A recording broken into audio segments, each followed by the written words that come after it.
The European Commission warns that Donald Trump's sanctions against the International Criminal Court (ICC) threatens the search for justice in Ukraine.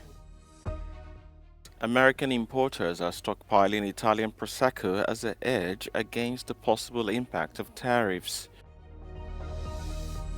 The new Brussels-Venice night train by European sleeper failed to reach its destination Thursday due to issues at the Italian border. Senior EU officials have warned that Donald Trump's decision to sanction the International Criminal Court (ICC) risks endangering the search for justice in Ukraine. European Council President Antonio Costa, who met with ICC presidents on Thursday, said the decision undermines the international criminal justice system as a whole. Trump's order imposes financial and visa restrictions on those who assist the ICC in its investigation of American citizens or allies. EU Commission President Ursula von der Leyen, in a post on X, said the ICC guarantees accountability for international crimes and gives a voice to victims worldwide. Since March 2022, the ICC has been investigating allegations of war crimes in Ukraine and issued arrest warrants against 6 high-ranking officials of the Kremlin, including President Vladimir Putin.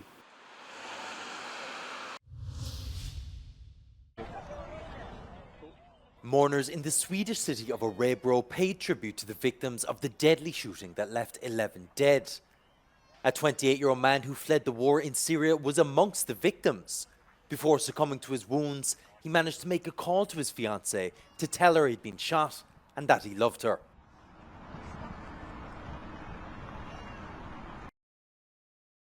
Vi bara sitter och tittar på fönstret, kanske han kommer och knackar på dörren, vi måste öppna dörren.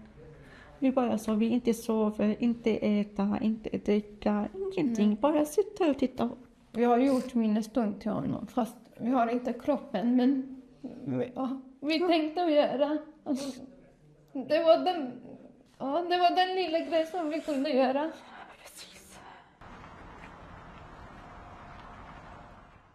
Authorities said the gunman, who has not yet been officially identified, may have attended school there before Tuesday's violence on the school campus west of Stockholm.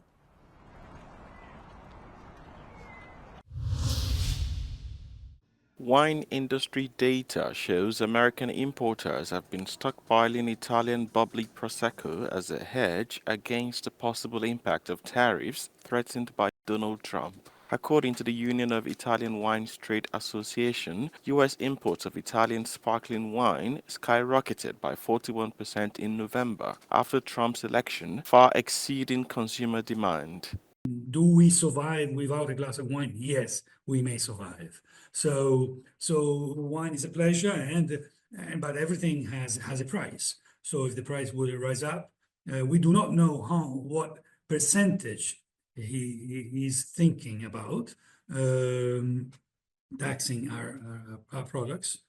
So it was quite natural for, at the end of the year, to do extra shipments. Italian wines were not hit by tariffs during the first Trump presidency, and no tariffs have been announced to date against European partners. Still, Prosecco importers and distributors are taking precautionary measures. Prosecco became the top-selling Italian wine in the United States last year, representing nearly 40% of all sales. The technical terms of what happened is front-loading.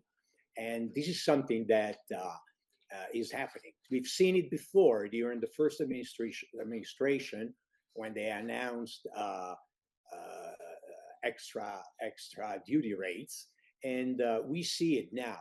So importers are front-loading their orders in order to bypass the threat of additional duty rates on import.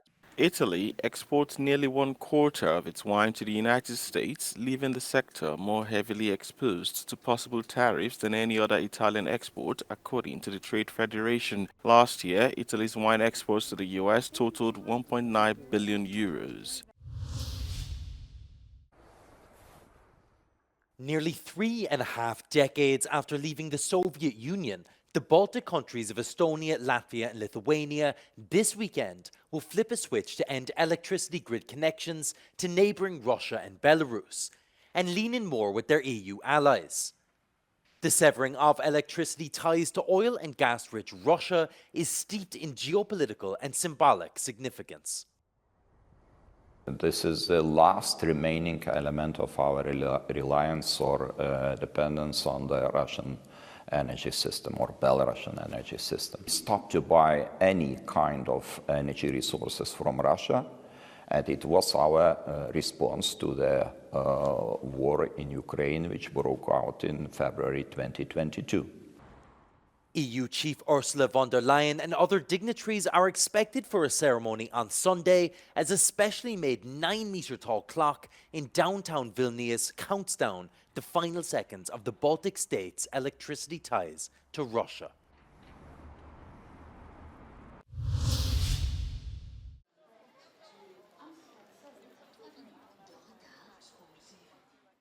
The new Brussels-Venice night train by European sleeper failed to reach its destination Thursday due to issues at the Italian border. Passengers had to change trains in Innsbruck, Austria to complete their journey. The Italian operator reportedly informed the startup 2 days before departure that it was no longer able to operate the train in Italy. These setbacks showed the challenges of bringing back night trains in Europe. The three main challenges are that in each country where you want to operate, you have new systems, new procedures and everything, and not everything is well coordinated.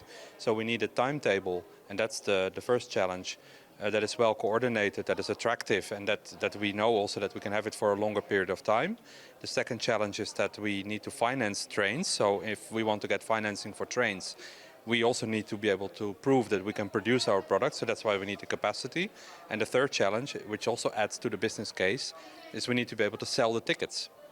Seen as a greener alternative to planes, night trains are making a comeback in Europe. Patience is key as the Brussels-Venice route takes around 20 hours, but it doesn't discourage train enthusiasts. Since 2022, I'm trying to follow ecological purposes. So, for instance, in 2024, I traveled only once by plane, and it was to Japan, which is impossible to travel by train. So I'm like the largest ambassador of trains. Despite eco-friendly intentions, passengers face high ticket prices. In Europe, trains cost twice as much as planes on average, according to a 2023 Greenpeace report. Planes are too cheap. Trains are not too expensive. If we still have VAT on train tickets, for instance, where it doesn't exist on plane tickets, obviously it's not in favor of train tickets. And there are other cost factors that are also not in a level playing field at this moment in favor of the train. A European regulation to improve the efficiency of Europe's rail network and harmonize it could be adopted by this summer.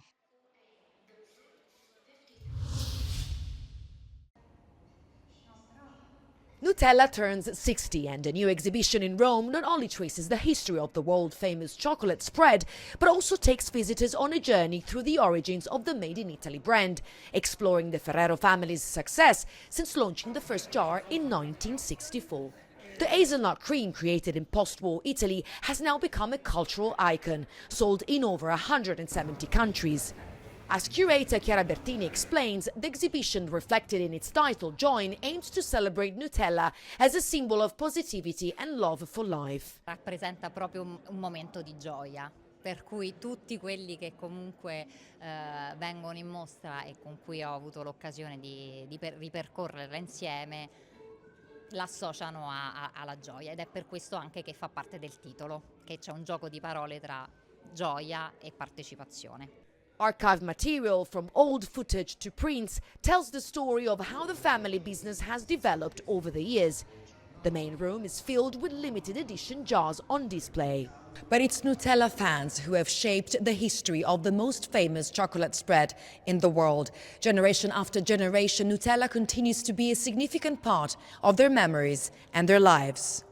La Nutella è un qualcosa che ormai appartiene al vissuto di tutta l'Italia, è un qualcosa di familiare ed è anche un motivo per avvicinare anche a un museo anche più piccoli, e quindi è un'operazione intelligente e anche poi che valorizza un qualcosa che tutti noi conosciamo da sempre. La Nutella mi ricorda la mia infanzia, ma anche il dopo, perché la mangio sempre. Ci accompagna da una vita, da quando siamo piccoli, quindi ci fa stare bene. Ovviamente non bisogna abusarne come tutte le cose, però ecco, perché no, ogni tanto si può fare, Nutella è buona, ci piace. On World Nutella Day, which takes place every year on February the 5th, visitors enjoyed a special tasting. Giorgia Orlandi for Euronews in Rome.